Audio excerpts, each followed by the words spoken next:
No one goes to Hank's for his spreadsheets. They go for a darn good pizza. Lately, though, the shop's been quiet, so Hank decides to bring back the $1 slice. He asks Copilot in Microsoft Excel to look at his sales and costs and help him see if he can afford it. Copilot shows Hank where the money's going and which little extras make the dollar slice work. Now Hank has a line out the door. Hank makes the pizza, Copilot handles the spreadsheets. Learn more at m365copilot.com/work. Comcast is delivering extraordinary experiences in live sports. Through the incredible broadcast and storytelling from NBC, innovative and personalized viewing features on Xfinity and Peacock, and the country's most reliable Wi-Fi, viewers can enjoy every game-changing play faster and more seamlessly than ever. All on a network built to deliver unforgettable moments as close to live as possible. The ultimate experience for the American sports fan. Learn more at ComcastCorporation.com/sports. When you need to build up your team to handle the growing chaos at work, use Indeed Sponsored Jobs. It gives your job post the boost it needs to be seen and helps reach people with the right skills, certifications, and more. Spend less time searching and more time actually interviewing candidates who check all your boxes. Listeners of this show will get a $75 sponsored job credit at Indeed.com/podcast. That's Indeed.com/podcast. Terms and conditions apply. Need a hiring hero? This is a job for Indeed Sponsored Jobs. 2 wins from 3 quarterfinals, and the junior Springboks are still undefeated. Let's get stuck in.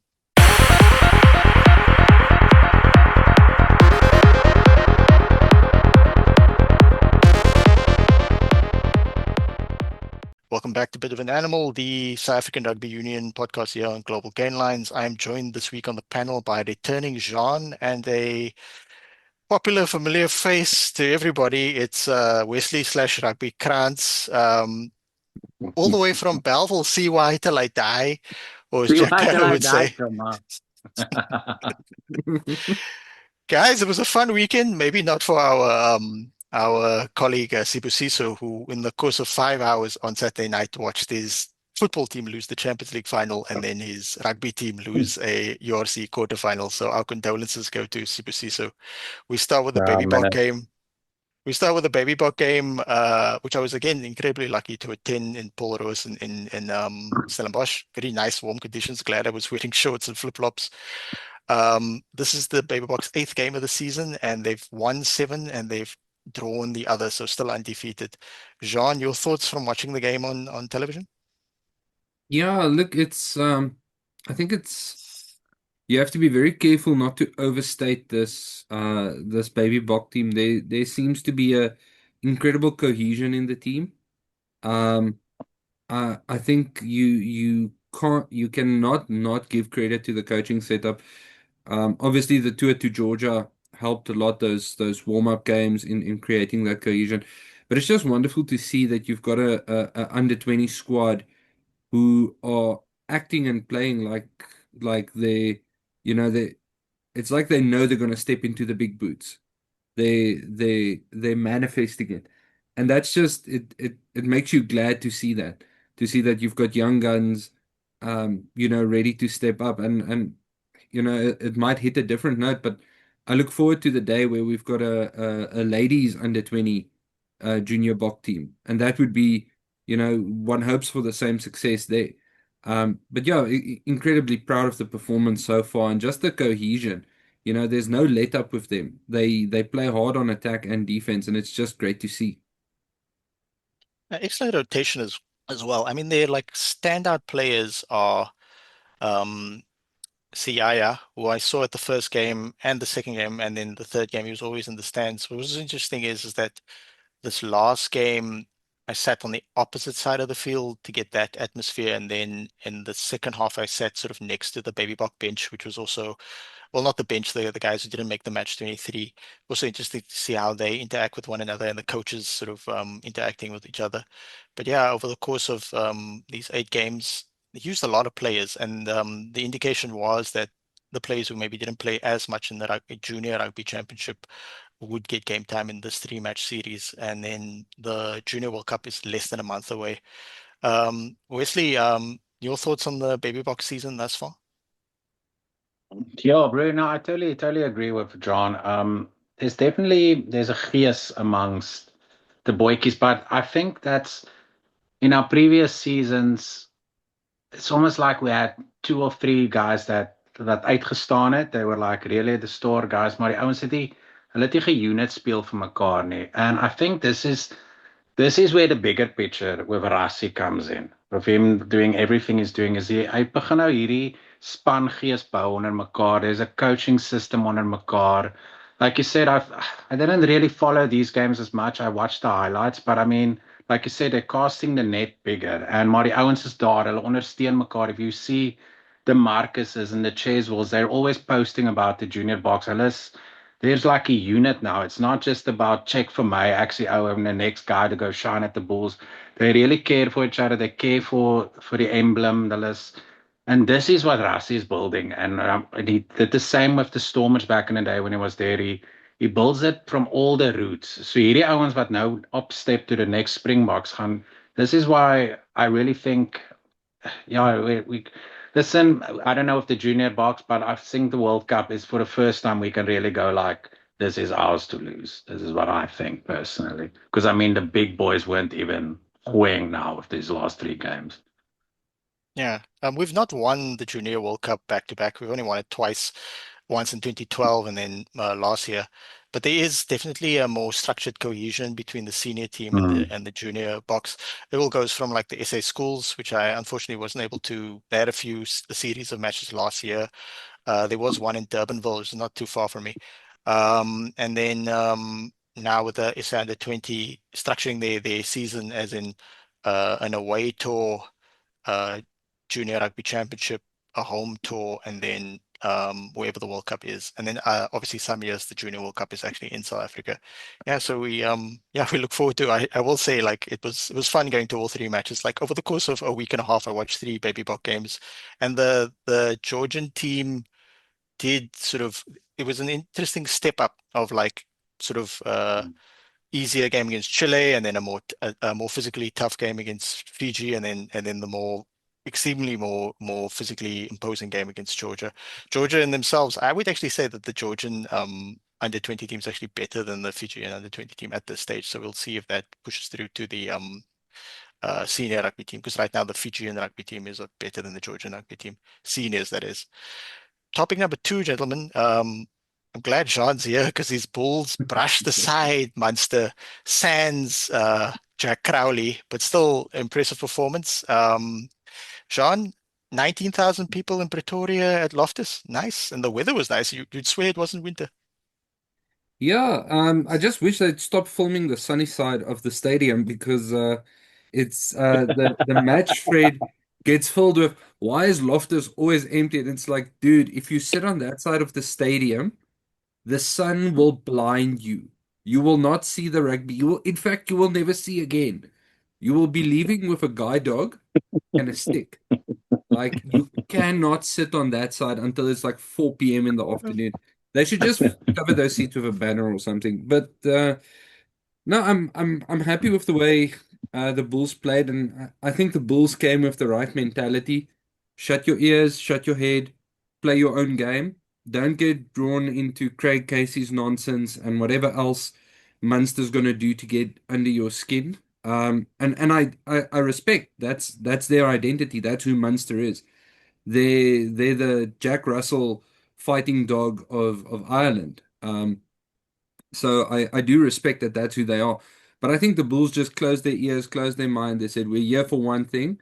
We've managed to make it to a quarterfinal. If we get the ball, we're going all the way. And of course, it helped that Ambrose Papier got the ball and then just dropped everyone to go and score one for all time's sake. But no, very, very happy with the performance. I think the team, the careful rotation of the team is really paying off now that we're getting to this stage because there's incredible cohesion. You could see the offload sticking. You could see the passes sticking. The guys really having that sort of unspoken connection to one another in terms of when something's on, when something's not on. And of course, having a Wilco low start for you is always fun. We want to get the most mileage out of him before he goes to Cape Town, where they will inevitably break him. So yeah, I'm very happy that we beat Munster. Um, Cautiously concerned about next Saturday. Yeah, Volkolo will be returning to Cape Town where he started his career. Of course, I'm to understand that his family farms in the Cedarburg. Wesley, you're down in Cape Town, but your thoughts on our neighbors up north? No, no, no. Like I told John, just before we started this segment, I think Akkers' little plan is finally coming together. I mean, you can always see where Akkers has been. He's one of those coaches who, like, I bring a lekker. I always say gees, maar that's what you need amongst the Oaks. Otherwise, when things fall apart, I mean, the Owens was up a losing streak, and Akkers got them back. And like John says, they listen. The Bulls always had a moose to scrum. That is their thing. They had the scrum and a fly off that just kicks the 3 points. Maar nou het they've got like back of those 2007, 2009 backlines again with the Owens gooi nou rooi. I mean, Ambrose Papier, I mean, we can talk about it.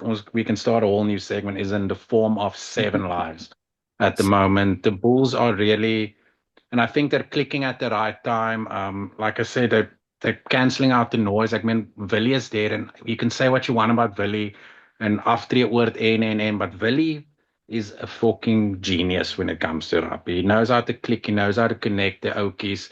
Um, and like I said, like I mean, I'm really actually nuuskierig for the Bulls for next season because I think Akkers is now they're starting to buy into his plan. There's something coming. His recruits he's getting. So yeah, no, the listen. Yeah, I'm really. It's going to be a lacquer one, the Glasgow against the Bulls, because the Bulls have unfinished business with those Scots up there. And I think they're going for the jugular, and it's going to be lacquer. This is the Bulls we wanted to see. I mean, it's you don't want the flow below what ons gehad het. The Bulls are now finally where they're back again. It's lacquer. Now when they come to Cape Town, we're worried again. My Yeah. my favorite So comment in the match thread was a guy from Munster commenting, I see we got World Cup final Willie Leroux, not random match on a Saturday Willie Leroux. Yeah, It was like that's the 101. perfect summation. yeah, Yeah, no, it yes, helps that man. Cameron Ancom is in the form of his life as well, coming back from another serious injury, but looking fantastic. Yeah, but Embrose Papier has got the acceleration of the Millennium Falcon.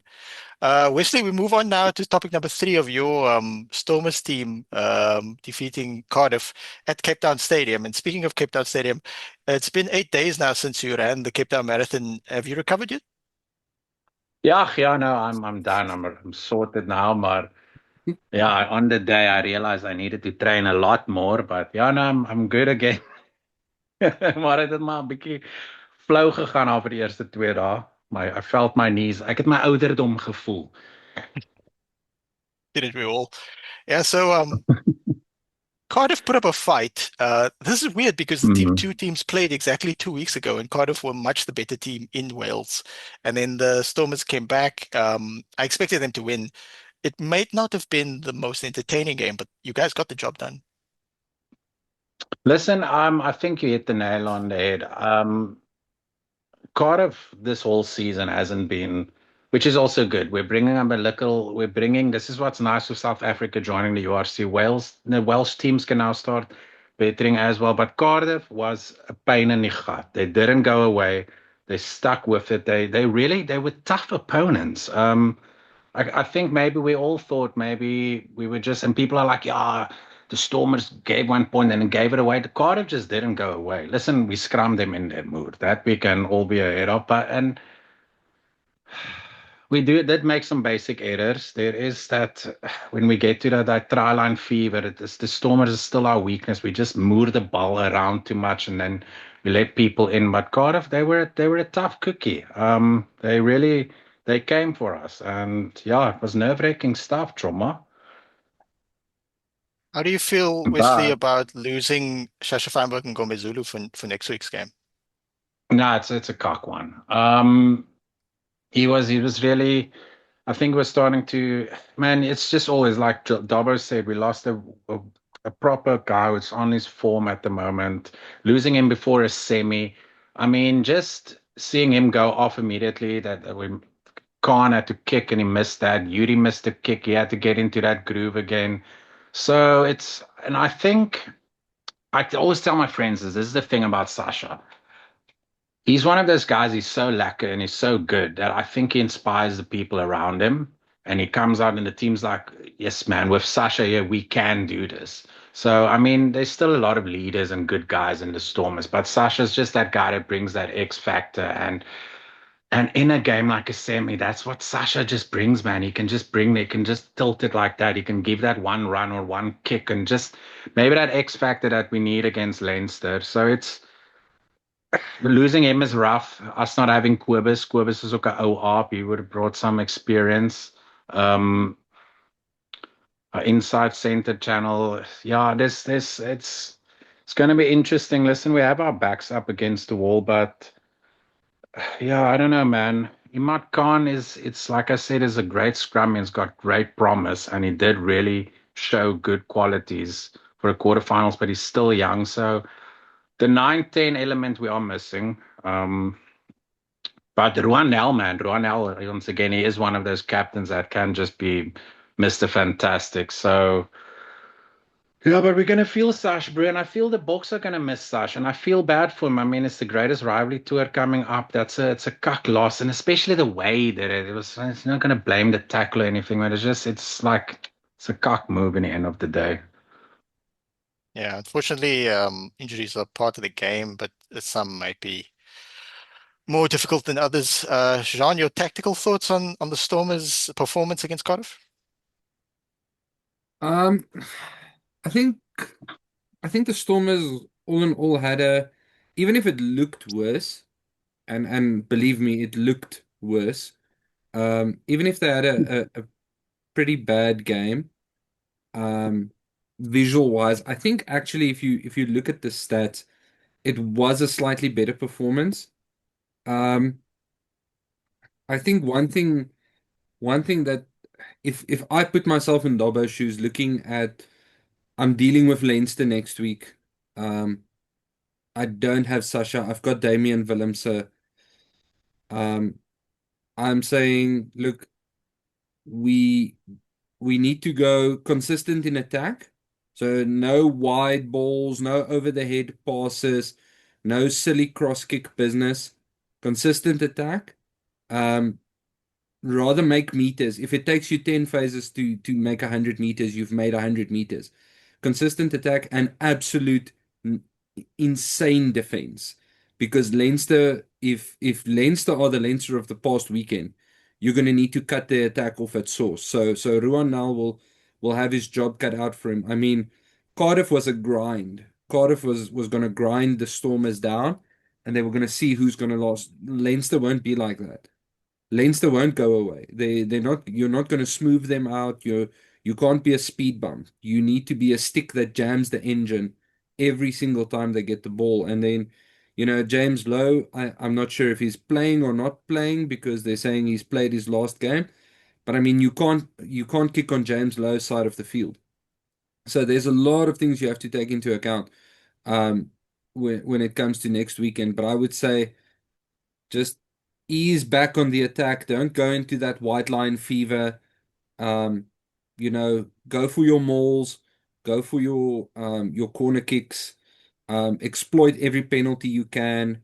Make sure, and one thing that I would do, just purely from an observational perspective, is just chat to the ref about the clearing out beyond a meter before the match, because that's one that the Irish teams in particular do love, is to clear out way beyond the ruck, and then they keep you pinned to the ground for 6, 7, 8, 9 seconds, uh, just to give an additional gap. So I think the performance was good, but they're gonna need to find a level head if they're gonna kick out the other team in blue. Yeah. Speaking of Leinster, unfortunately, they defeated the Lions in Dublin. The Lions who stuck around in Dublin for 2 weeks, whereas Leinster flew to Bilbao to lose to Bordeaux and then came back. Unfortunately, both of our Lions correspondents, Sibusiso and because he couldn't make it this evening. So we'll shoot it back to Jean because he's in the Gauteng province. John, this is the end of the Lions season, but I think considering the expectations and the resources they have, and obviously unfortunate injuries in losing Krappies, Mone van der Berg, losing their first choice blindside flank in Ron Venter, losing Atsanabek Mabakane in controversial circumstances. I think bad loss because I mean they put up more of a fight 3 weeks ago when they played the same team at the same venue, but overall solid season. Yeah, I think the Lions in and of themselves can be quite proud on how they ended and where they got. I think this is their first knockout round in quite a while. So it's a step in the right direction. And once again, we spoke about this late last year and beginning of this year. When comparing coaching tickets of the South African teams, it was very small. Compare it to Leinster, who's got a 7-8 man coaching team. Compare it to Munster, who's got a 5-man coaching team. I think Bordeaux has got a 9-man coaching team. Obviously, Bordeaux is the funding between a top 14 side and a URC side is vastly different.